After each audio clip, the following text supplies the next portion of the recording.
Thank you very much for coming. It's late in the afternoon, I know, and we're all looking towards the party this evening. So hopefully we can make this session as valuable as possible. But we are, of course, talking about navigating the right mobile architecture with the mobile SDK. My name's Hugh Minson, and I'm a product marketer on the App Cloud team here at Salesforce, focusing on mobile. Thrilled to be joined today by both Irvin and Nick. Irvin is the product manager on the mobile SDK, and Nick is one of our technical architects. So it wouldn't be a Salesforce presentation without just quickly acknowledging the fact that please make your purchasing decisions based on the information that you have currently available. But today we're going to be walking through the Salesforce One versus the mobile SDK.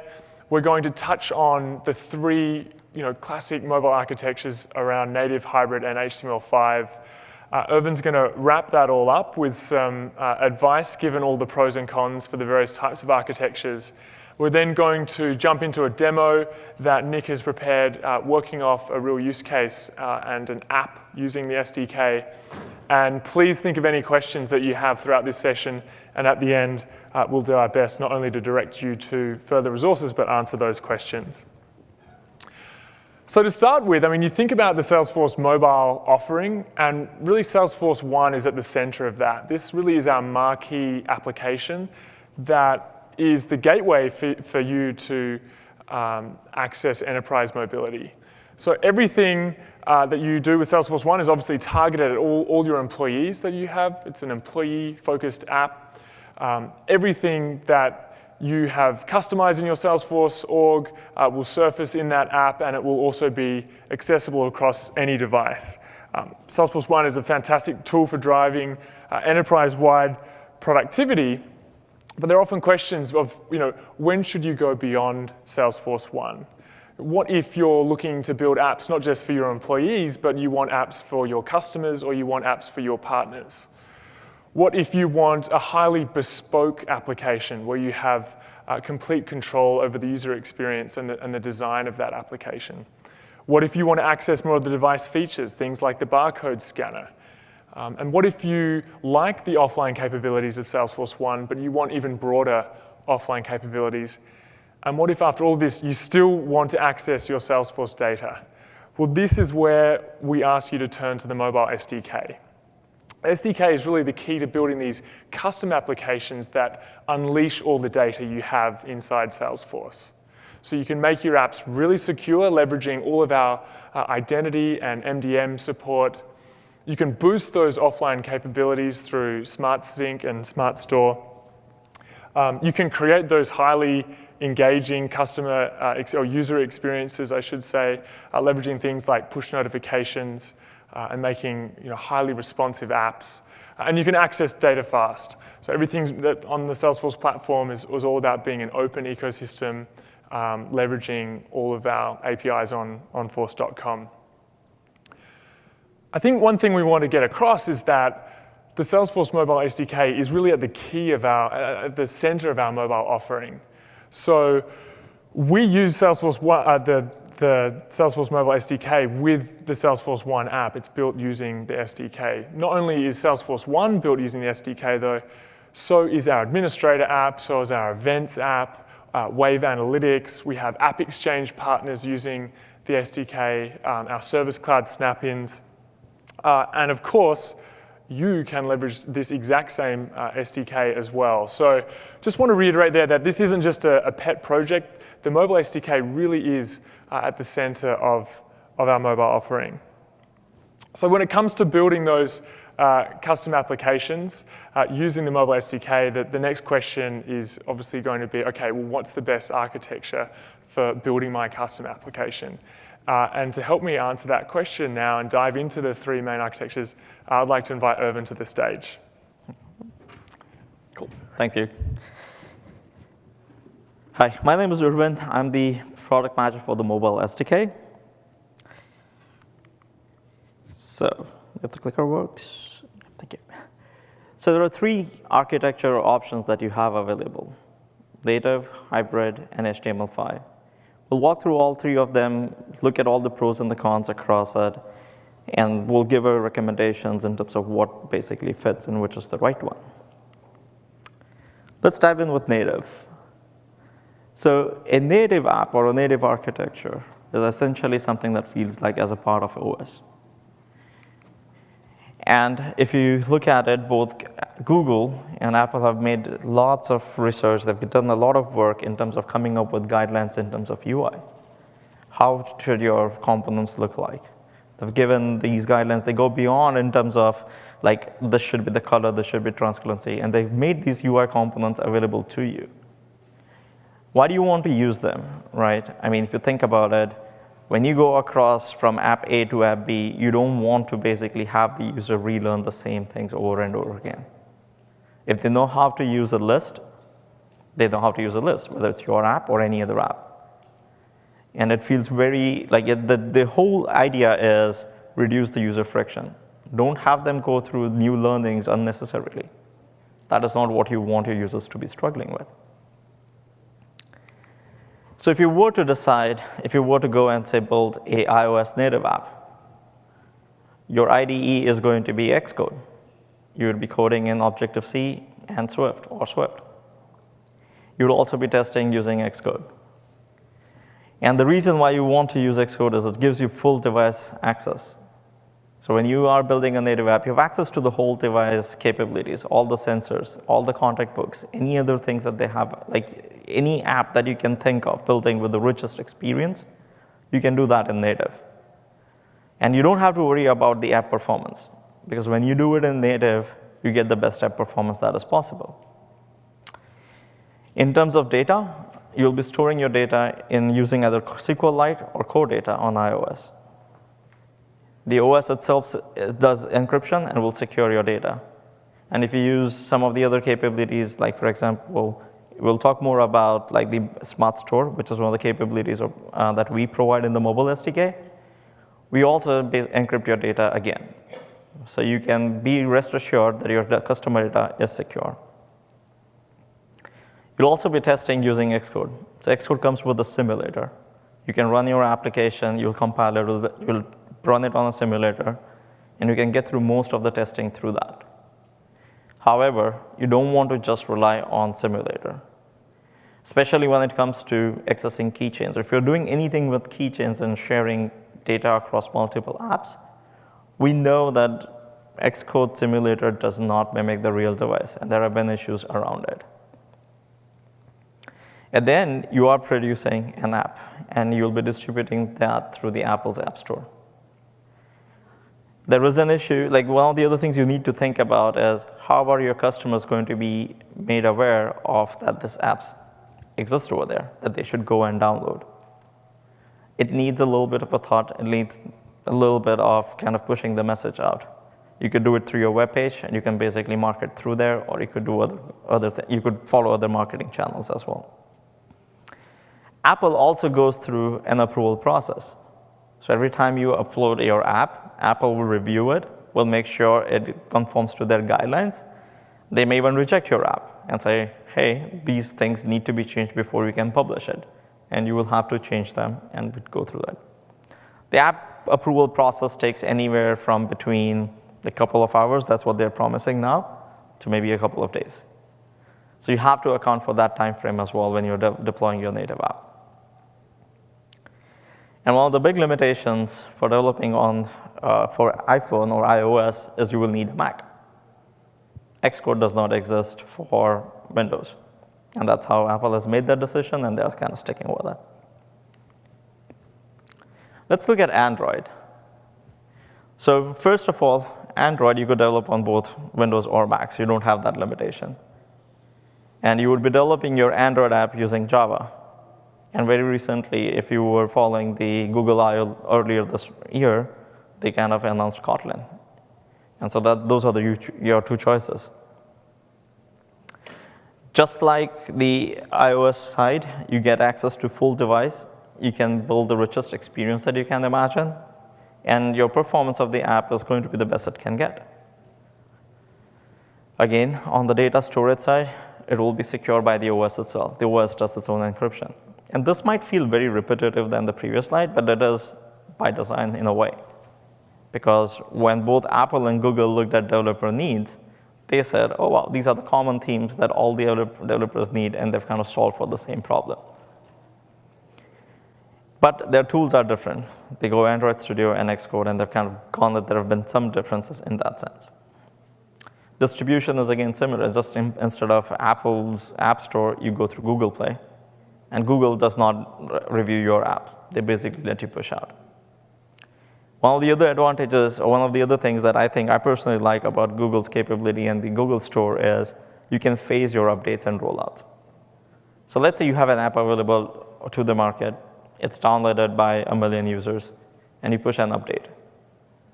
And you want to be like, there are bigger changes in this app, and you are not really sure. And it's always a good practice in general if you have the ability to slowly roll it out to a set of customers. Make sure that it performs as good as you were expecting, and there are no unknown issues.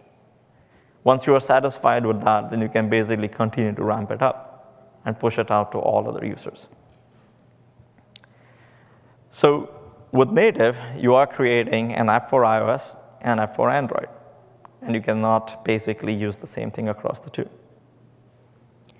But you do get the ability to build the richest experience, and the performance will be great. Oops. So if you were to think of a hybrid app, well, all right. What is a hybrid app? The hybrid app basically is something that you can write once, you run it on both platforms. It solves the biggest problem that the native apps has. You're just writing it one time, and you don't have to maintain 2 different code bases. You'll also be writing, for the most part, in JavaScript. You can use your web development skills and basically run it on mobile phone. The hybrid apps are also very synonymous these days with Cordova. So when you hear a Cordova app, that's essentially a hybrid app. And what Cordova provides you is a wrapper within which you can run your web view. So when you look at the diagram in between, so you basically have a Cordova app container, and then it runs within the web view, and you write all your code within that, like in HTML5, CSS, and JavaScript. Interestingly, there are also 2 different kinds of hybrid app that you could build. You could have a thin hybrid app, which takes over the full UI and the full screen. And you are responsible for providing the navigation, and you code everything within that app. The thick hybrid app is something, and a great example is Salesforce One. It's essentially a native app, but then there are views and pieces of it which are actually web view, and they're rendered within a web view container. One of the big drawbacks, or when you look at it, is your performance of the app will be similar to what JavaScript execution will look like in a browser. There are limitations of how JavaScript threads are executed within a browser, and that is what is going to contain your performance. So taking a closer look under the hood for an hybrid app. This is how Cordova defines and how their architecture basically looks like. You are writing a web app, and that is what you are mainly authoring. You're using HTML5 and CSS and JavaScript to build the rest of your entities and all your experiences. And then within the web view, you are doing the rendering. And using HTML5 APIs or Cordova plugins, you are basically accessing all the other device capabilities that are available. Cordova also allows you to write custom plugins. So if you need to get to something, you can write a plugin in the native language, and you can basically still access your devices. Let's take a specific example. HTML5 APIs do not allow you to get access to contacts. But if you're building an app that needs contacts because you want to just autofill it or want to kind of reference it for some other things in your app, you could use the Cordova plugin, and you'll be writing that code in JavaScript. And it will run equally well both on iOS and Android. So you don't have to worry about translating between how it will run on iOS versus how will it run on Android. And your functionality is going to be same across both of them. So development for hybrid app, how would that look like? Because it is similar to web development, you would be doing in any editor and a browser. So any editor that you like, Sublime, Atom, it's your choice. And then we'll be packaging that into either Xcode or Android Studio. With this, you do get access to most of the device capabilities. Even if not through HTML5 APIs, which have kind of moved forward, but Cordova plugins will give you access. You can access them through the Cordova plugins. The whole Cordova plugin ecosystem also is interesting, and they keep on growing, and there are more developers writing more plugins of it and making it available to everybody.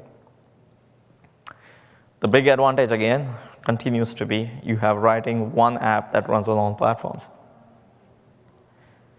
In terms of storage, you do get secure storage again, because at the end, you are building a native app, and you can basically cross that bridge. And you can access the device capabilities there again. Your testing is going to be, you'll be using browser or your native development tools.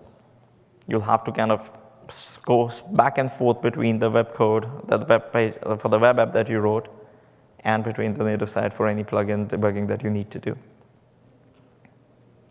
At the end, it's, again, a native app that you're basically producing. So your distribution models are going to be similar to as what you had for native apps, Apple Store and Google Play Store, and you have to conform to the same standards. And depending on how you basically build your app, you could basically build certain views that get instant updates.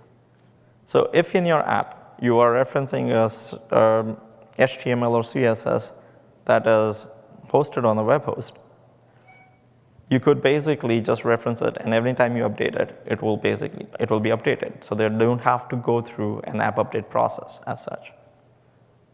You could also, actually, to improve performance, you could also package some of the resources with your app and ship it. So those are certain things that you can do in terms of improving the performance of a hybrid app.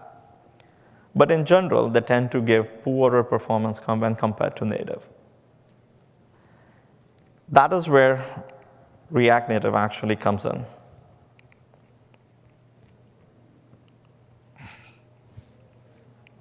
All right, thank you. So React Native basically gets the best of both worlds, right? I mean, what they've done is they allow you to continue to use your web development skills, and it's a one app that runs on both the platforms. And they solve the performance issue by writing and calling the OS APIs directly. So you're not jumping through any bridge, like Cordova wrapper as such. And the UI elements are also rendered very natively, so they look and feel as if they were a real native app. So the experience is going to be native. You get your app, that you write one app that runs on both platforms, and you don't have to worry about performance gains. I think that's really great, and that's what makes React Native very appealing. If you guys didn't know, like Facebook app that everybody uses, like almost everybody I would say, is written in React Native. Airbnb, Instagram, there are like really big apps that have been written on React Native, and they have been successful. So if you're looking to, I mean, personally, I would say, like, if you're looking to write a new app and want to leverage and write once and run on all platforms, you should definitely look at React Native. It has come to a maturity where a lot of users are there, they've proved themselves, and they're continuing to grow. The last is the HTML5 apps. What are HTML5 apps? I think these are responsive web pages. With HTML and the 5 apps, essentially you have a lot of choices when it comes to UI frameworks. There are no standards, unlike the native would. You can pick any of these, and all of these basically, and there are a lot more essentially. Any of these would give you ability to build an app that would render well on the mobile browser. In my view, you always need to have an HTML5 app, right? I mean, when you write any new web pages, the new norm is users are going to be looking for things in Google on their mobile phone, and when they come to your site, it needs to render well. In fact, Google also penalizes your site if that's not mobile friendly. So it will also derank in its SEO. So you always want to at least make sure that it renders well in mobile app. So this is like the table stakes. This is the minimum that you should always do. In fact, both Google and Apple are investing heavily in their mobile browsers. So you are building a responsive app using CSS and HTML5. You can actually build pretty good experiences. You can do interesting animations. Like there is this, if you have not checked out like the progressive web apps that Google has been talking about, they're investing so much into it as well. It basically allows you to build apps and give a lot more native-like experience. And they are trying to make it work in like low connectivity situations, and they're kind of investing heavily in it. The development for HTML5 apps, I mean, HTML5 gives you access to only certain APIs and certain device capabilities. Context is something that we talked about before. HTML5 does not give you context. It gives you access to location. And there are certain things that you can definitely use, and it all depends on what is the kind of app that you are building and what do you need access to. There is no secure storage for HTML5. So if you need to store anything on the devices, you need to be really careful. You don't want to store any confidential information there. Testing is something that, web pages have kind of been around for long enough time. There are a lot of mature tools. You could use any of those, and you can get end-to-end automation a lot more easily. However, you will need to think about compatibility. Each of these browsers that are out there on the mobile world, I mean, you need to make sure they render on all of them. And that's an additional cost that you'll have to pay. Here, the end product is not an app. You're not producing a packaged app. So you will not be uploading to either of the stores. So it's the advantage is again that you will just update it on your web host, and people will get it. It's instantly updated. So, which is the best architecture? I mean, all of these if you look at it, has its own pros and cons. In my view, HTML5, as I said again, is a table stake. You absolutely must do that. It's not just like whether you package a native app. It has its advantages. You don't have to download anything as a user. You guys, I'm sure like all of us have run into situations where you search for something, you go to the page, they say, hey, there's an app that's available for this as well. Do you want to download it? How many actually download all of those pop-ups? I can see people nodding their heads no. I mean, neither do I. And that's one of the disadvantages, right? I mean, you don't want people, like if I'm coming there and looking at your site for one time, I'm not going to download your app, even though you have put in a lot of effort into it. So HTML5 is something that you definitely want to make sure that it works for you. That's the table stake again. And if you have web development skills available to you, and you are not accessing, or you basically need to access most of the device features, and performance is not something that is a concern of you, then going down the path of hybrid apps is definitely, it's definitely something you should think about. But if you need to basically build a really rich user experience and want to make sure that the performance is really good for your app, then you should really look at the native side. Because it gives you access to all the features, your performance is going to be good. It's just that you're building the app 2 times.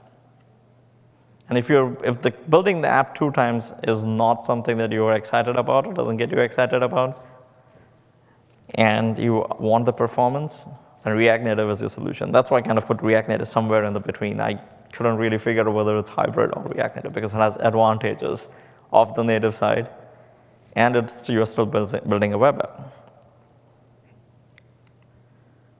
It doesn't matter what you choose. What we are offering from the mobile SDK is we will support either of the directions that you go. Whether you want to build a native app or a hybrid app. Our mobile SDK supports all of these through consistent set of APIs. Out of the box, the mobile SDK will give you enterprise identity and security. So you don't have to deal with all the OAuth tokens and making sure that the token is expired. How do I basically authenticate the user again? We go through all of that for you. If the admins go and log you out or your refresh token has expired, we also make sure that any data that has been stored, we will clear that too. You also get the Smart Store. Smart Store is our encrypted database. Like for the native hybrid land, we basically have plugins for each of those Doesn't matter whether you go hybrid or native. And Smart Sync. Like one of the things that we constantly hear in the mobile world is we need our apps to work offline because my users are not always in places where they have great connectivity. They're either remote or they're in basements. It's very common. Smart Sync is our solution to help you build those apps offline. Actually, it sits on top of Smart Store, and it allows you to sync records from the cloud back to the phone. And you can control when you want to sync up or sync down. In the coming releases, we are also kind of enabling and making it super easy to also sync up related records. So we are continuing to invest on that front. With that, I'm going to call Nick to give us a demo for an app that they built with Smart Store, with Mobile SDK. Great, thank you. So what we're going to do today is kind of showcase a mobile SDK written on iOS, leveraging the native SDK. What we're going to be going over are some dynamic layouts, and what I mean by that is that you can really drive kind of the page layout and look from the platform, functional customizations as well as visual customizations, so you can kind of control the look and feel of the app driven from the platform as well as what features are enabled. Some of the problems we're trying to solve is that, as Irvin pointed out, when you have a native mobile app, you usually have an Android app as well as an iOS app. Usually most mobile engineers will specialize in one or the other, so now you have two engineers you also need to work with. So if you want to change the layout of a page or the color or an icon, you now have to get two more engineers in and make an update to your app. You then have to push that app to the App Store, whether that be iOS or Android, wait for approval, wait for distribution. So there's a long turnaround. So what we try to do is kind of short circuit that turnaround time and allow you to make those customizations on the platform and push it down through essentially metadata so the app can be very dynamic and configured to get you around that release cycle. We've also incorporated Einstein Vision, so we're able to take pictures in the app, send it to a custom Apex endpoint, run that through Einstein Vision to get the image classified and get the results back in the app. We have full offline capabilities taking advantage of Smart Store as well as Smart Sync. And we also have it enabled with Heroku. We won't go into too much detail on the Heroku Connect, but the SDK has a great feature where it allows you to use these external sync targets. So it's set up by default to sync against the platform as you would expect. So if you have account objects, contact objects, et cetera on the platform, you can go ahead and use the sync engine to sync those up and down to the platform. You can also use your own custom endpoint of where you want to sync this information from. So Heroku allows you to kind of write your own web app, sync information in and out of Heroku, and then have that kind of brokered back into the platform. So you can leverage all of your data in Salesforce, as well as any additional external endpoints that you need to use. So you're by no means limited to only talking to Salesforce when you leverage the SDK. So I'll switch over to our platform.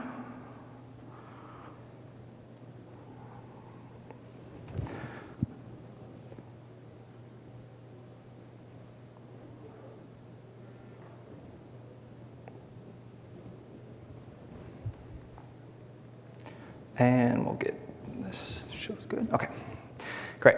So what we did for this to create the metadata is essentially created a custom Visualforce page. So you can see here, we have this page called Field Visit Settings. And what this allows you to do is have different functionality here that you can turn on and off and have it reflected in the app, as well as some of the branding I was speaking of. So we have primary colors, action colors, background colors, hint colors, kind of all the different things that we think would frequently change within an app due to branding, as well as some different logos that you can upload. And we'll kind of go through these one by one, and I'll show you how it all plays together really nicely.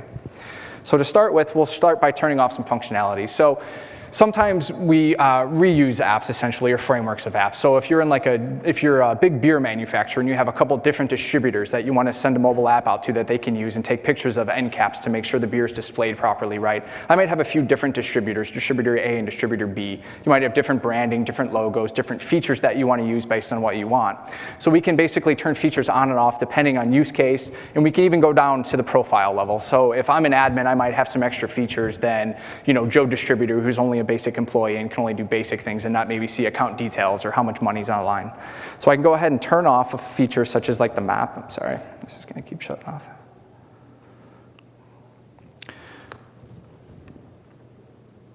So you can see we have this map functionality here, and basically it's just a map of a few pins that we have as a demonstration using a map. So we can go back. I can turn off the show map section here like I did. save these changes on the platform. Oops. Sync all of our changes down.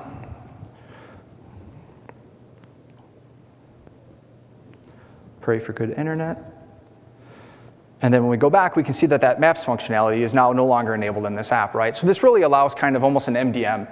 You can have an admin in the background turning functionality on and off for their clients without involving engineers and release cycles and everything that goes along with that. We can also change color, like I said, for branding. So right now, we can see that the background color is clearly white. We'll make it this nice blue, just to give you a good example.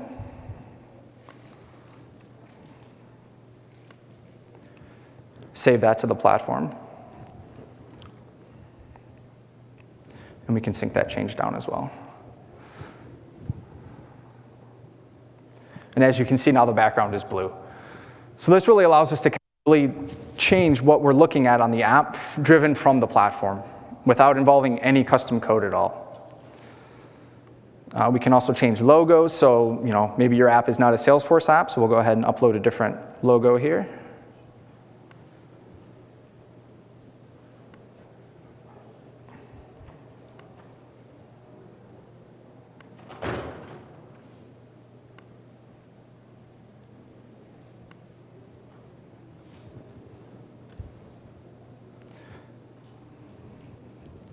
And we can sync that down as well. So as Irvin mentioned, you don't need to have this manual sync process every time. Oops, sorry.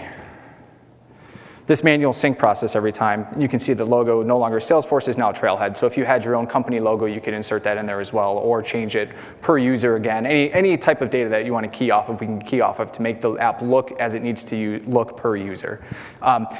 What I was going to say is that, as Irvin said, right, the syncing can be configured. It can be time-based. It can be, as you navigate through pages, you can kick off a sync. We have it obviously very manual on, on user action. We can sync things down, but it's super dynamic. So whatever fits your use case will usually work. Let me switch this back from blue to white just to make it a little friendly on the eyes.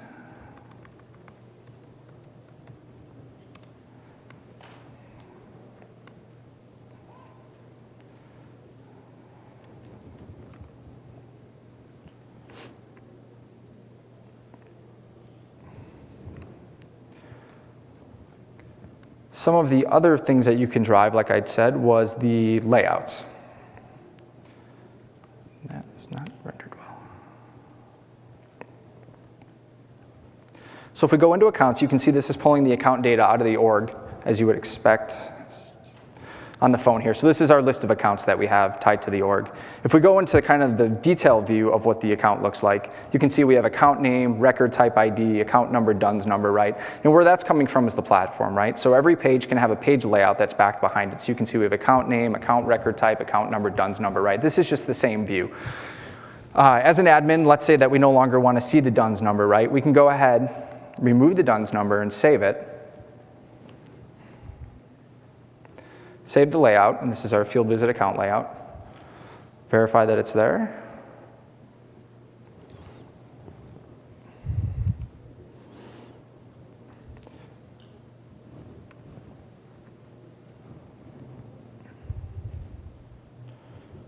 Go back, sync those changes down.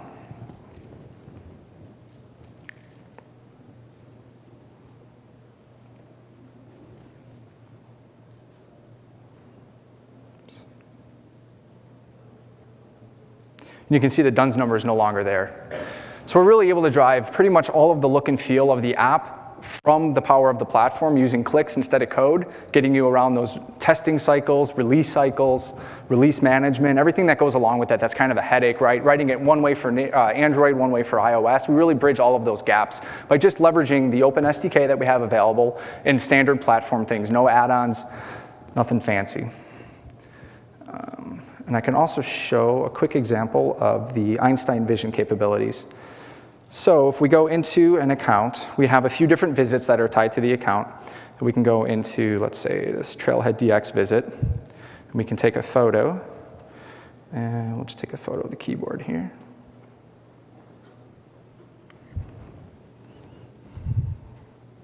And you can see its title here is this image Trailhead DX, right? It has not been classified yet. So we can slowly go back to preferences, sync this up to the platform.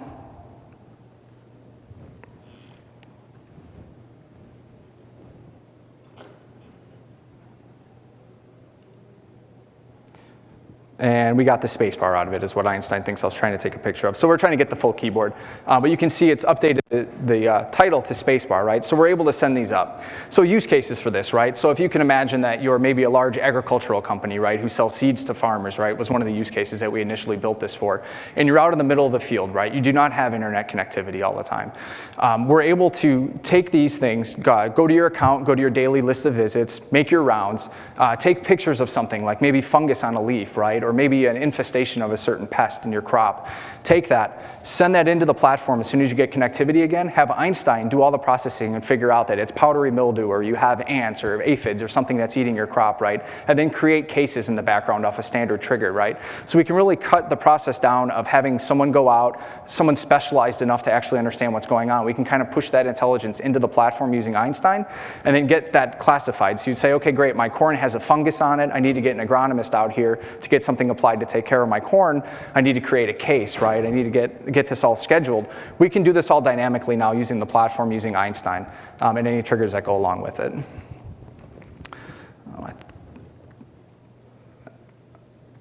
Jump back over.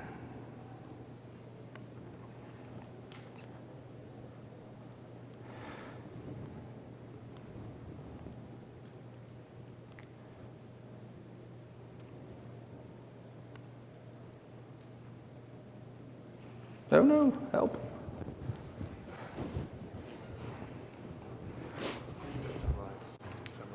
Sure. So anyways, so as you guys saw, we can do dynamic layouts from the platform, turn functionality on and off from the platform, drive branding, look and feel from the platform, right? We can easily incorporate an Einstein vision that's just using a standard Apex. There's a great trailhead demo for how to do that. Full offline capabilities, right? We can shut the Wi-Fi off on the device and we have all the data on there, as you would expect. We can create visits and accounts and all this all offline. We can even do associated objects, right? So a visit's tied to an account, right? So we need to make sure that those things sync back up to the platform properly in the proper order. Otherwise, we're going to get constraint violations, right? Because the visit's not going to be tied to an account because it doesn't exist yet. So we can handle all of that. And if someone wants to have a custom endpoint that they need deployed on Heroku or a custom web app, we can easily take this app, switch out the sync targets from talking to the Force.com platform over to the Heroku platform, and there's no code changes at all in the app. So it's super powerful and super easy.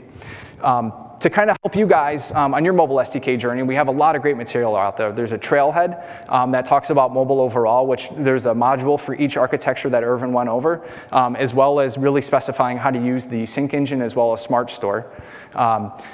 There's a great homepage with all the developer documentation, tutorials, webinars on it as well. There's great sample source code out on GitHub. So if you guys go to where the SDK is located on GitHub, there's great example projects for both iOS and Android, as well as hybrid, I believe. They kind of walk you through basic talking to the Force.com platform for syncing info down, as well as how Sync Manager works, login, security, all the basics of the platform are covered in there. And we also have the Lightning design system that you guys may have been hearing about today. So there's definitely the Apple guidelines and the Android guidelines, right, with material design, but we also have our own Lightning design system here. So if you're going to be making apps for the App Exchange and people want that native Salesforce look and feel to it, this Lightning design system makes it very easy for you guys to be able to do that. So with that, I think we have a few minutes left for questions. We have a lot of the folks from the SDK team here as well, so if you guys have any questions, please feel free to ask now or find us afterwards, and we're more than happy to answer them. Yes? I have a mic coming around. Do you mind repeating it into the mic? Thank you. Yeah, so my question is around the mobile SDK will use the REST API. Does that count against the limit from within the org? Yes, my understanding is that it does count for that. So anything that you use, even if you're using it through Heroku, so some of the Apex targets are exposed through an API endpoint or the Apex endpoint, and you can broker that through like a Node.js app, essentially. But every time you hit the platform is going to count against your API limits, for sure. Okay. My second question is around like there's kind of like a new paradigm around backend as a service. How does that compare now with the whole Salesforce Mobile SDK? Irvin? Sure. So The mobile SDK is really like the client side of it, right? So we allow you, it's currently built to kind of focus on the force.com as the target. There was nothing in the SDK that would prevent you to kind of talk to any other platforms. Like if you want to talk to AWS or Heroku for that matter, there is no limitation that we are kind of actively stopping you from doing that. Okay, thank you. And if you're thinking of something along the lines of like Realm, which offer a backend as a service kind of that can sync data up and down, we actually have an example that sits on top of Realm and will pull data out of Realm and still sync it into the platform and back out if you want to get your data in and out of Salesforce still. Because a lot of times you'll have a mobile app that wants to pull data from different areas, right? So you want to get like your accounts and contacts out of the platform, but you have a different API endpoint that you're going to hit to get data from some other external source. We can actually marry those two together. And if you want to use Realm, you can use Realm. There's no limitations to that. The force.com APIs will let you pull the data down and put it anywhere you want. So if you're more comfortable with a different back end in your mobile apps, you can absolutely leverage those. Yeah. Whenever we want to add a new plugin to the Cordova, like there is a line saying like uninstall mobile SDK and install it again. Whenever you're adding a new Cordova plugin, Yeah. it's like any other plugin, not the Yeah. mobile SDK Yeah. plugin. Bharat, do you want to help? He's a developer on the mobile SDK team, so like he's probably the best person who can answer that. Okay. So I think one of the problems with our plugin is it's not like your typical. Yeah, actually.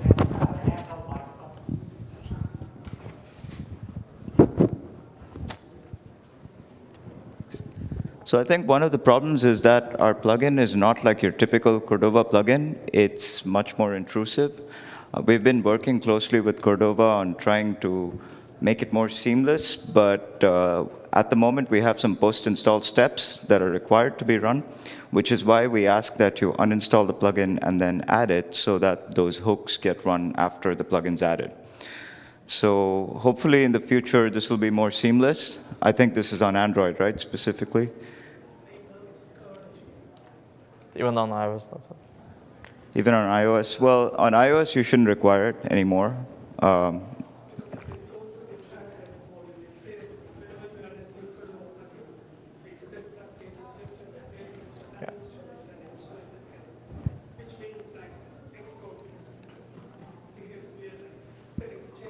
Right.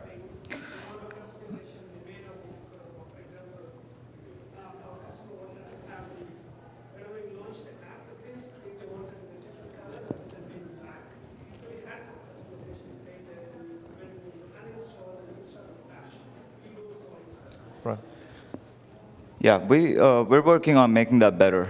So hopefully in the future release, We're also constrained by like what Cordova guys, really gives us. We've got to close it there, but we will be around if you have any other questions. We'll just be outside. We do have another session here, the React Native session, so feel free to hang around for that, but we're available for questions.